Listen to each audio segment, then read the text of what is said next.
Finally, the ordeal is over. After many months and many thousands of pounds probably spent in this Mercedes Sprinter van, I finally got it running like a dream.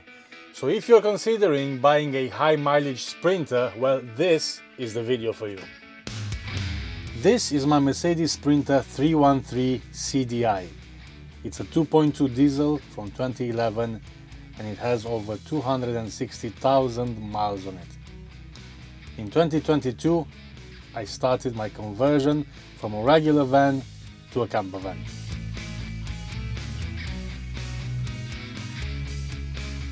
And yes, I do have a list right here. The first job that I had to do on this Mercedes Sprinter was the EGR. Okay, I got the van. I knew that it has a problem with the EGR. I knew it had to be replaced. I got a good deal for it, for the van. Actually, I knew that the EGR was going to be around 200 pounds. So the guy who sold the van to me took off about 250 pounds. I was happy with it.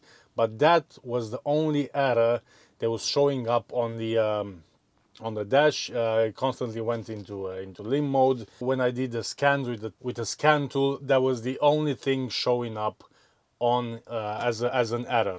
Okay, so there was 220 pounds to change it, so that was only the parts, okay, and another 100 pounds to fit it. Now the problem is that this actually cost me over 800 pounds in total. Why? Well, I'm gonna explain it to you in just a bit. First of all, I found a guy on Facebook Marketplace. He was a mobile mechanic. He said he could fit it for 100 pounds. That was very convenient because I was actually working on my conversion while he was changing the EGR. So I would say, yeah, why not?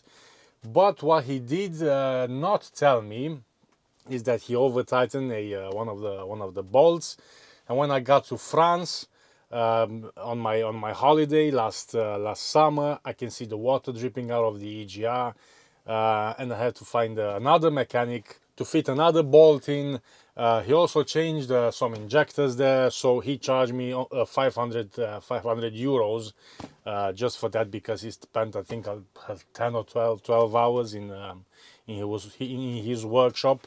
So when you're changing the EGR, just make sure that the guy who's actually fitting it is not messing about. He knows what he's doing. Don't make the same mistake that I did. After I changed the EGR, the errors keep popping up and the van was still going into limp mode. So further investigation shows up that the DPF is full, and I had to force a regeneration.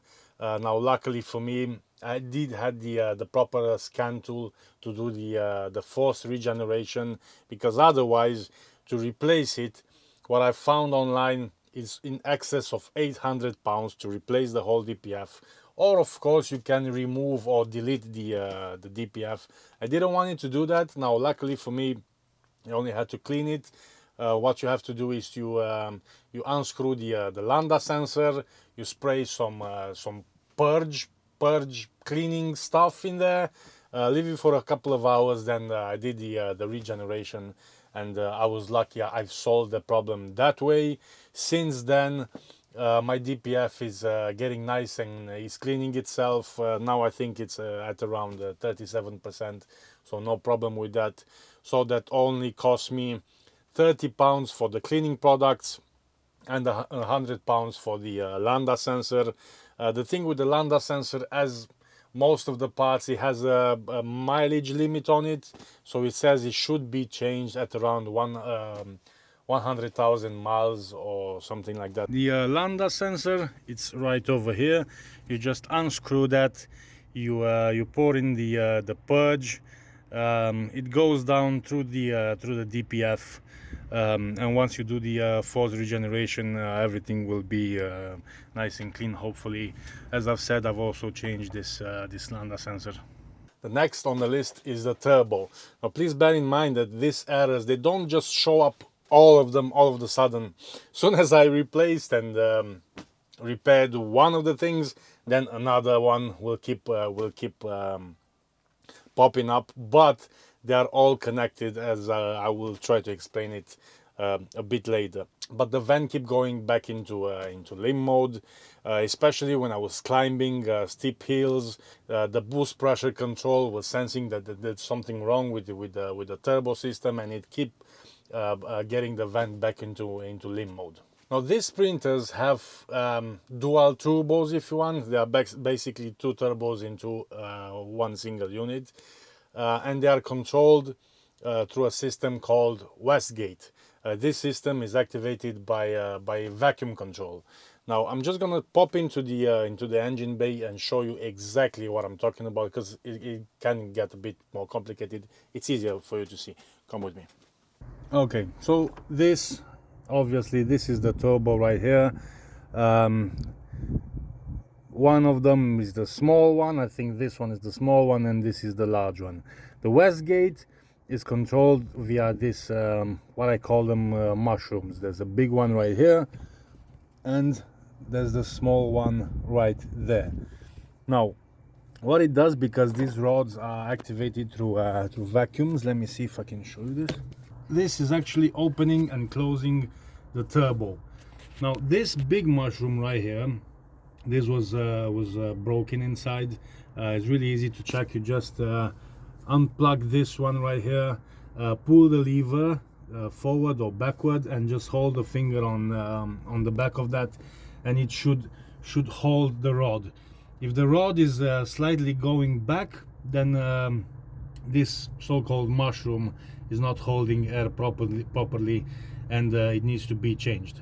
Also, what I found out when I took off the turbo is that this rod right here, because the engine was in limp mode for probably too long, this one is keep getting stuck.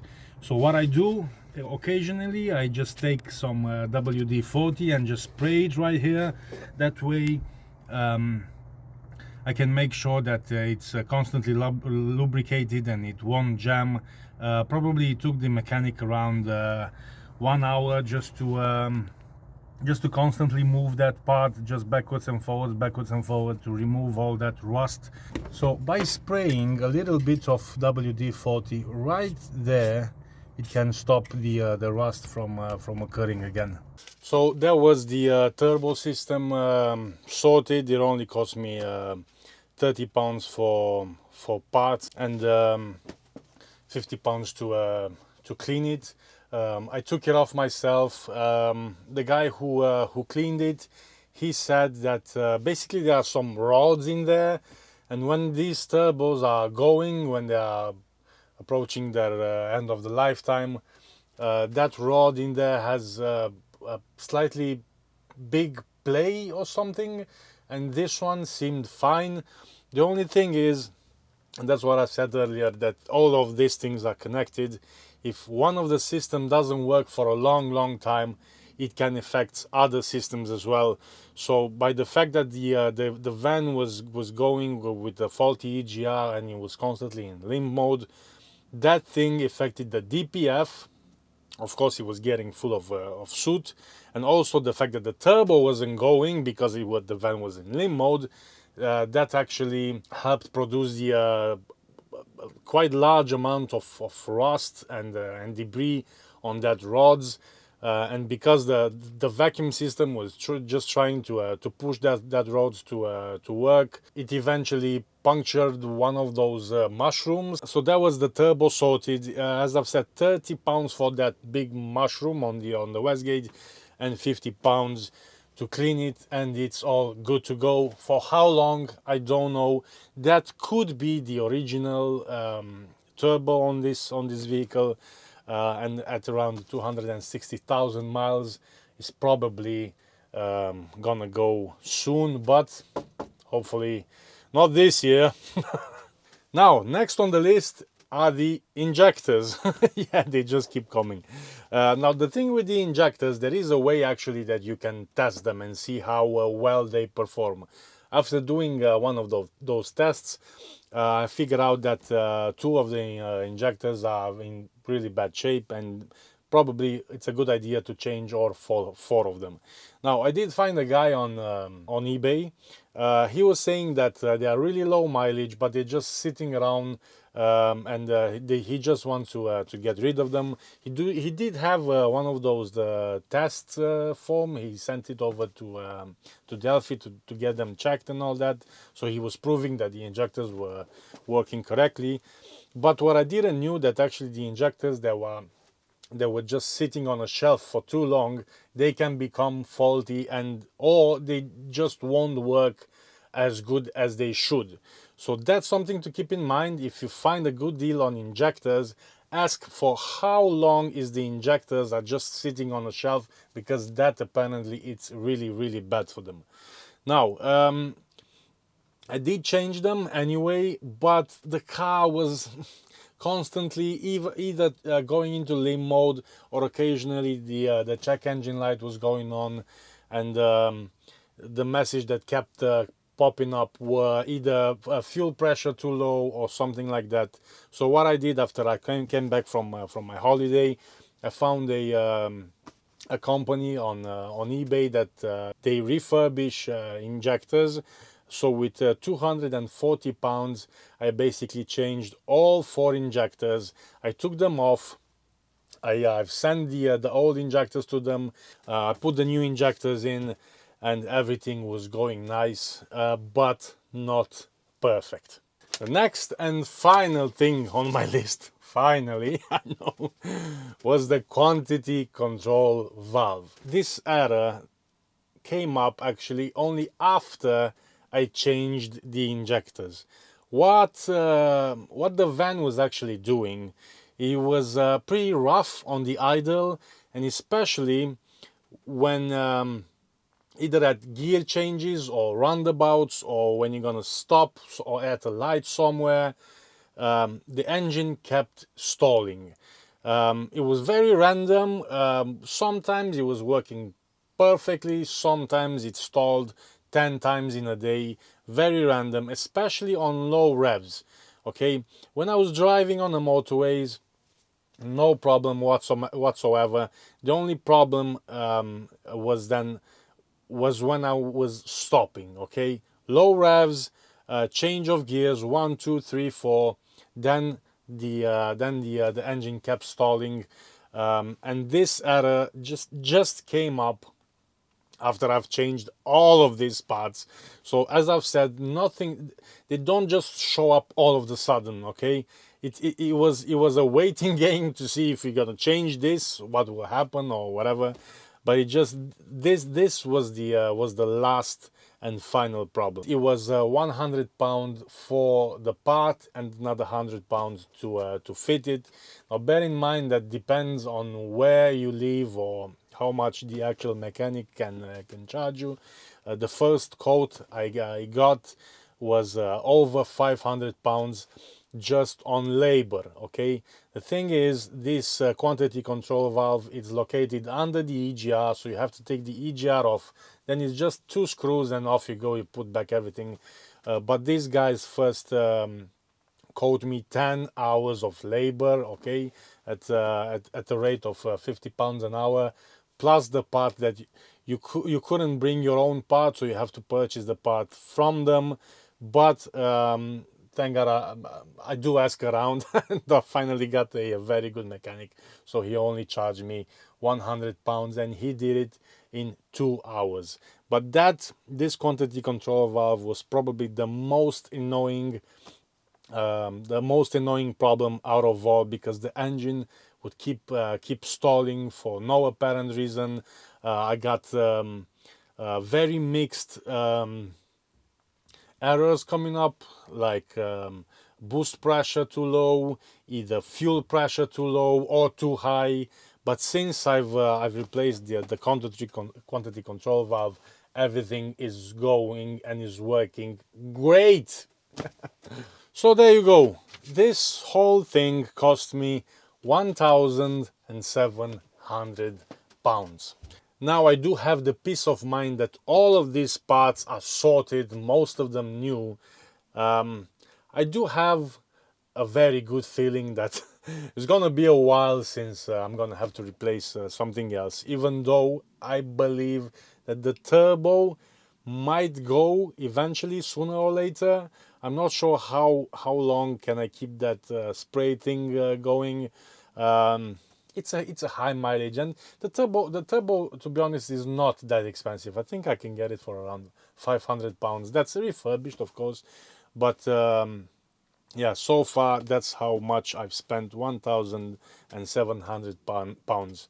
Now I do honestly believe that all these things are connected, and if they would have been sorted the minute they came up, most of these problems will not even exist. For example, I believe that the quantity control valve went first because of the rough idle, because of the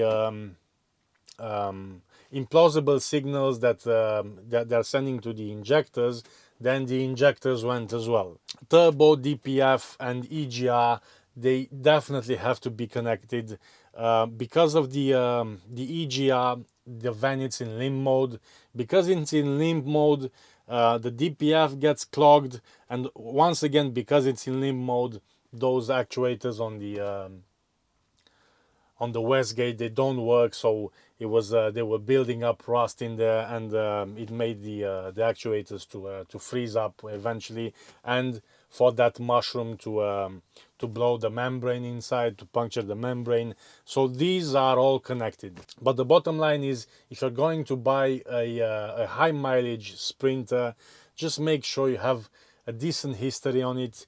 If you have a tester, just buy a tester out of Amazon or whatever, and you can see actually when was the last time that the errors were deleted from the car. That's probably a very good way to see if they were fiddling around with the car, because you can get it with no messages up on a dash, and after a couple of days or weeks or whatever you're gonna go, you climb up a hill and you will see the check engine pop on, and you will see that probably there's gonna be a problem with a turbo boost or whatever.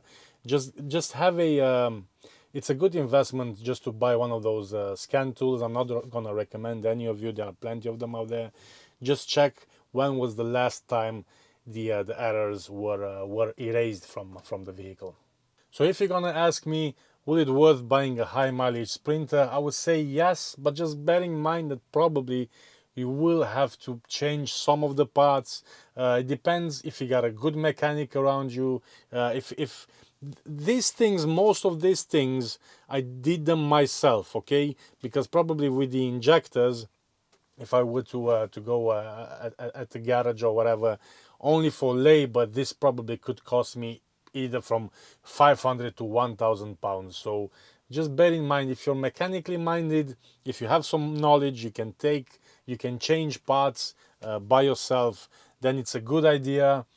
If it's not, well, I don't know what to say. Just make sure the car comes with a lot of history, and the things that I've mentioned, like the quantity control valve or the turbo or something, they have been changed or replaced or cleaned or whatever. So far I'm happy with what I've done.